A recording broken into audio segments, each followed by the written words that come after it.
Kako poteka anonimizacija v praksi in ščitenje storilcev najhujših kaznivih dejanj, prikazujemo danes z odprtjem javnosti teh edinih ohranjenih zaporniških celic v Sloveniji. V teh zaporniških celicah namreč ne obstaja nobeni pisni viri v arhivu. Prav tako je bilo polovico teh zaporov tudi uničenih. Na podlagi ustnih pričevanj pa lahko sklepamo, oziroma smo prepričani, da je te zaporniške celice ustanovila in uporabljala tajna slovenska politična policija OZNA po koncu druge svetovne vojne in tudi SDV vsaj do leta 1966, verjetno pa tudi kasneje.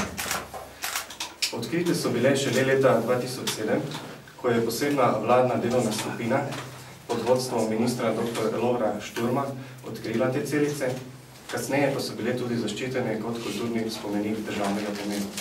Kot vidite danes, celice propadajo vse od leta 2007, kot boste videli tudi v drugih celicah, so bile uničene z toplotno napeljavo. Tako da pozivamo vlado, da zagotovi vsaj minimalna sredstva za ohranitev teh celic in vzpostavitev muzeja totalitarizmov, da se bodo žrtve lahko in njihovi svojci dostojno spominjali.